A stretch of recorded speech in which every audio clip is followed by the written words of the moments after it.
I am walking across the Manhattan Bridge in New York City. I'm Chris Donahoe, and this is Walk Therapy. I am not a therapist, but I am great at dishing out advice, so you should probably take some of it. Today's video is all about why I decided to start a YouTube channel as a 29-year-old. I get this question all the time. So tell me why you started a YouTube channel. There's actually a pretty straightforward answer for why I started this channel, and it is because I am here to create influence. I realize that there is a desperate need for good leadership on this planet. The reality is that nobody is about to hand you influence. If you want it, you have to create it. I started my channel because there is an underrepresentation of feminine gay men in leadership positions in this country. When I look around corporate America, I don't see or hear other voices like mine. So I just realized I need to be that voice. I haven't talked about this much on my channel yet, but I have an incredibly successful career. I'm a management consultant, which means that I'm working with senior leaders from some of the biggest companies in the world. While I've definitely seen some examples of good leadership in my job, I've probably seen more examples of bad leadership and leadership that's characterized by selfishness or bullying or clawing your way to the top. Not only that, but I've also been put down multiple times in my career, being called too feminine or too nice or too bubbly or too much like a millennial to really be a leader or to have influence. And I just don't buy it. If Donald Trump can bully his way into the White House,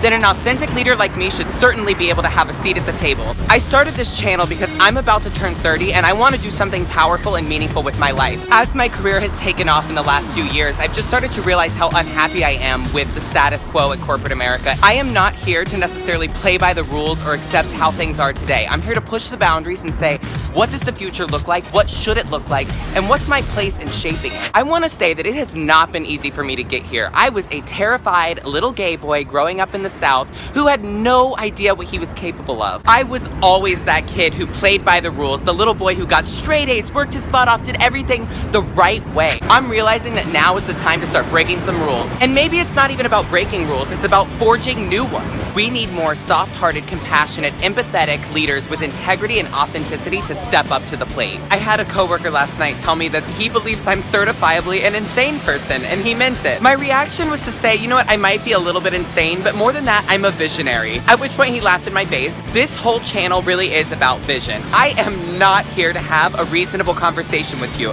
I'm here to have an unreasonable conversation with you about what you're capable of, what I'm capable of. If you are looking for a reasonable conversation, go talk to your coworkers, go talk to your boss, go talk to your mom. That's not what I'm here to do with you. I'm turning 30 in a few weeks, and as my birthday approaches, I've started to get a laser-like focus on what matters and what doesn't in life. Earlier this year, I had a huge aha moment when I realized that I have been pursuing money and material gain as an indicator of whether or not I was successful or worth something. I had the terrible realization that I am obsessed with money. I'm standing here with Raquel, who I met on the street, down by Wall Street. I'm interested to hear why you even stopped to talk to me. Well, I saw you doing the video, so it's like, what's wrong with being obsessed about money? Yeah. And so from there, you elaborated, and it was like, well, you know, I get what you mean. There's more than just money in the world. There's about what you leave behind you. It's the impact you have on people. It's experience.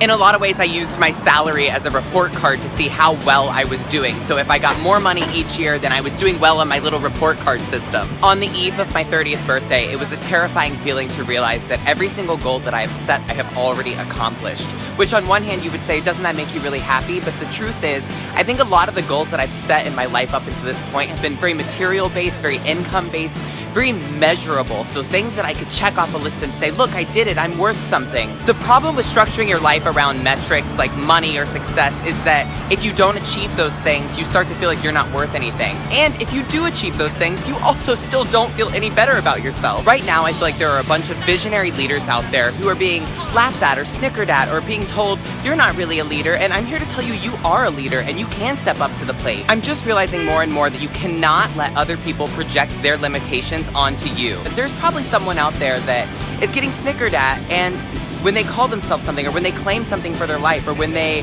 say that they're powerful and strong and they want to do something, and it's like, no, we shouldn't be snickering at these people. We should be lifting them up and supporting them, and that's what my channel is here to do. If you feel like now is your time too to start doing something, then keep the conversation going. Leave me a comment, like my channel, definitely subscribe, click that little red button. I'll be posting every Monday and every Thursday, and I look forward to continuing this conversation with you soon.